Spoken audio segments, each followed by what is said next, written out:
all, today's top breaking news with Gitanjali from Bayan Times. MP YSRC MLAs throw resignation challenges. A day after MP K. Raghurama Krishnaraju raised a banner of revolt against the party leadership, a battery of YSRC leaders from Narsapuram parliamentary constituency launched a broadside against the MP and dared him to resign from his post and contest again if he has guts. Raju responded with equal tone and tenor and asked the MLAs from Narsapuram parliamentary constituency to resign and contest again. Speaking to media on assembly premises, Housing Minister Sri Sriranganatha Raju and Transport Minister Prerni Venkatramaiah Nani launched a scathing attack on the MP for his comments against the party leadership. You have pleaded with YSRC leaders to fix an appointment with our party chief YS Jaganmohan Reddy and managed to join the party. If you are confident that you can win the election on your own, why are you switching from one party to another? Contest on your own and win the election if you are a leader of such a caliber. Nani challenged.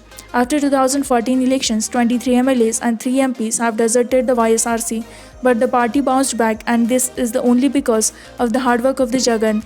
People like you cannot dictate terms on YSRC, Nani said.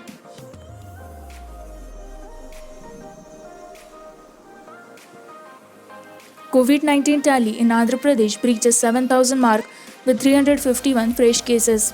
The COVID-19 tally in Andhra Pradesh breached the 7,000 mark on Wednesday with 351 fresh cases in the past 24 hours. 2 more deaths took the toll to 90.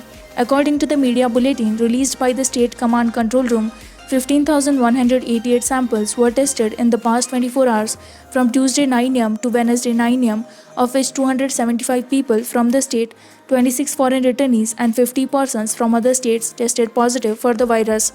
This took the overall tally to 7,071. In Kurnool district, 66 persons tested positive for the virus, while in Chittoor, 48 fresh cases were reported. 2 more persons, one from Kurnool and another from Guntur, succumbed to the virus in the past 24 hours. Meanwhile, 128 COVID-19 patients were discharged from hospitals after their recovery, taking the total number of recovered persons to 3,641. The state has 3,340 active cases now. The state continues to conduct more than 15,000 tests per day, and total number of tests conducted so far has now touched more than 5.98 lakh. The number of tests per million population stands at 11,207 and the positivity rate is 1.18%. The recovery rate in the state is 51.49%, while the mortality rate stands at 1.27%.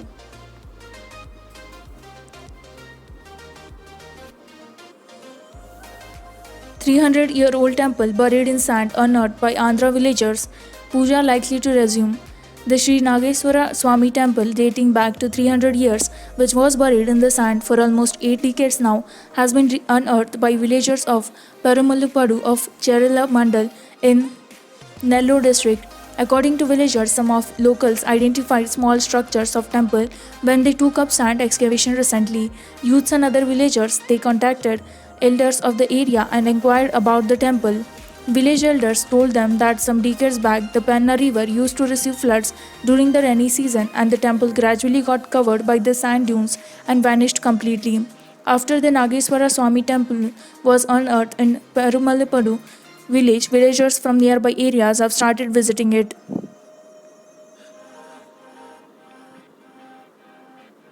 Vishakhapatnam gas leak probe, high power committee to hold more myths.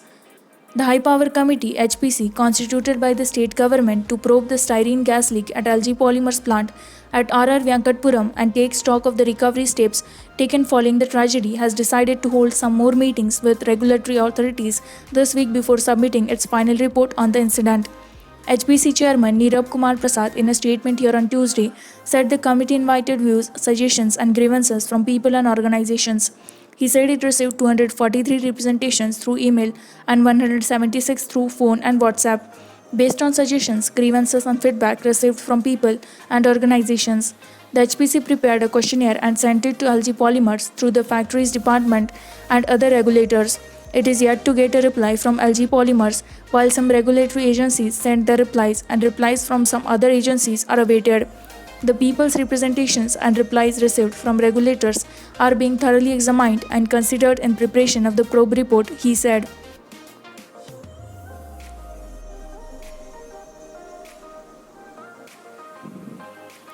Both center Telangana government failed to combat COVID-19 Congress, attributing the steep rise in the coronavirus cases to the decision to lift the lockdown. TPCC chief and Nalgonda MP and Uttam Kumar Reddy on Tuesday claimed that both the central and state governments failed to combat the COVID-19 pandemic. During a video conference with the party leaders, he also condemned the state government for issuing exorbitant electricity bills to all categories of customers. Addressing the party members along with AICC Telangana in charge RC Khuntia, he said that the poor and middle class people are being burdened by the high electricity bills, which are at least 5 to 6 times more than the normal charges. While alleging that Chief Minister K. Chandrasekhar Rao had stopped works on irrigation projects which were stated during the previous Congress regime, he accused the state government of constructing new irrigation projects not to provide water for cultivation but to get huge kickbacks. Meanwhile, Uttam asked the party cadre to felicitate the health and sanitation workers who are selflessly fighting against the COVID-19 pandemic to mark the birthday celebrations of Rahul Gandhi on June 19.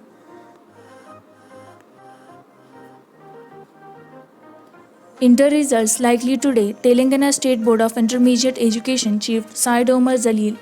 The Telangana State Board of Intermediate Education (TSBIE) has completed the evaluation of intermediate exam papers and has handed over the report to Education Minister, informed the TSBIE Commissioner Syed Omar Zalil. The results of both intermediate first and second year exams are likely to be announced on Wednesday. Omar Zalil said. He added the TSBIE has submitted the report to the Education Minister, who would release the results. This year, the TSBIE delayed the results as the state decided to enforce preventive measures to contain the spread of COVID-19. About 9.65 lakh students have appeared for the exams this year. Meanwhile, around 2.20 lakh students have applied for TSEMCET 2020, which will be held as per the schedule from June 6 to 9.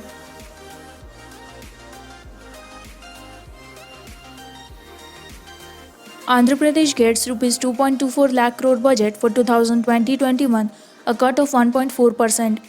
Faced with an unprecedented economic slump, Finance Minister Bugana Rajendranath Reddy on Tuesday presented a Rs 2.24 lakh crore budget for 2020-21, 1.4% less than the last fiscal, with the major thrust being on welfare schemes as expected. In his own words, the reduced share on the state and the divisible pool of central taxes and the precipitous decline in revenue realization due to COVID-19 induced lockdown have made things difficult so much that the adverse conditions would have broken the will of any other government. Crediting CM Y.S. Jagannath Reddy for being firm in the face of adversity, Buganna rolled out a budget with increased allocations for the government's flagship welfare schemes, the Navaratnalu, while bringing down expenditure for several other heads.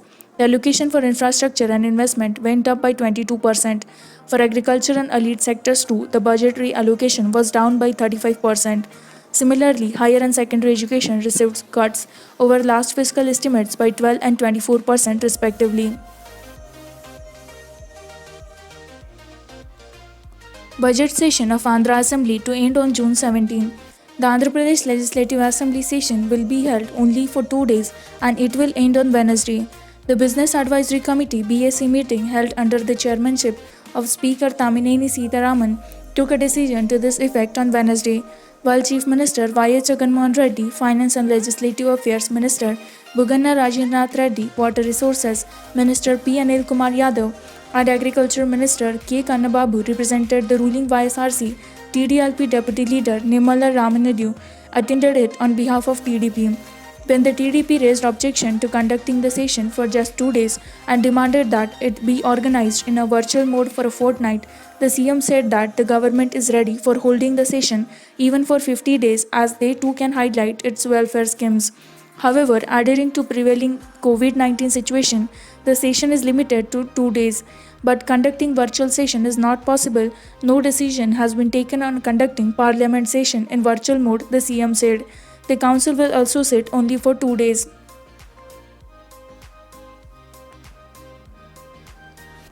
Telangana HC adjourns TRS MLA Chenamaneni's Ramesh citizenship case to July 27.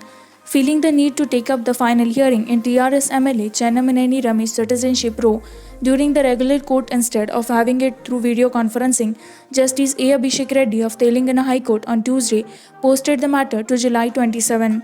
Ramesh, representing Vamulevada Assembly segment in Karimnagar district, had filed the petition seeking to set aside the orders issued by the Ministry of Home Affairs, declaring him not as a citizen of India and that he has obtained the Indian citizenship fraudulently by placing false documents before the ministry. While adjourning the case hearing, the judge extended the interim stay on the orders issued by the Ministry of Home Affairs till next hearing. During the course of an earlier hearing, the court had observed that the evidence was against the petitioner MLA. The counsel for Ramesh submitted that since he has already surrendered his German citizenship, deprivation of his Indian citizenship will now make him stateless.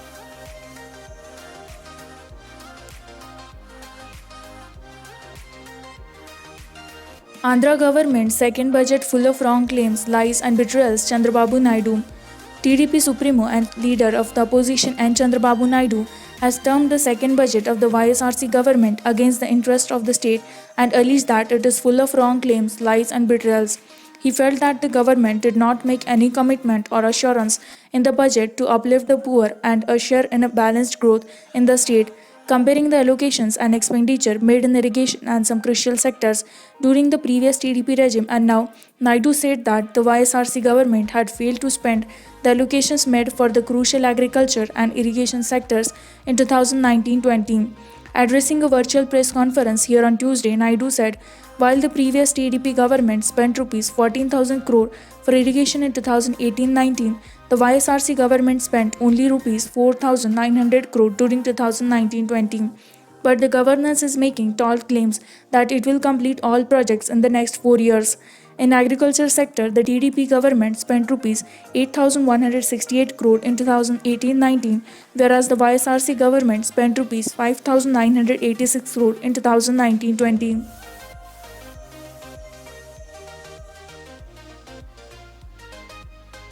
Andhra records 264 new cases, 2 deaths, 128 recoveries in 24 hours. COVID-19 tally in Andhra Pradesh went up to 6,720 with another 264 new cases being reported in the last 24 hours, ending 9 am on Tuesday. 2 more casualties were reported, one each in Chittoor and Prakasam districts, in the 24 hours, taking the toll in the state to 88. According to the media bulletin issued by the State Command Control Room on Tuesday morning, a total of 15,911 samples in the state were tested in the 24 hours and 193 tested positive. Another 44 positive cases were reported among those who returned from other states, while 27 more positive cases were reported among the foreign returnees. The cumulative figure of new cases reported in the last 24 hours is 264. Another 81 people were discharged from COVID hospitals across the state in the last 24 hours after their recovery. Similarly, 47 among those who returned from other states were also discharged. The total number of discharge in the state now stands at 3,513. Andhra Pradesh continues to be top among the states with regard to testing of samples per million people. The state is testing 10,923 samples per million on an average, while the national average stands at 4,269. The mortality rate in Andhra Pradesh is 1.31%, while it is 2.89% at the national level. With this, we conclude with our today's news headlines. For more such latest news and updates, like, share and subscribe Bayan Times.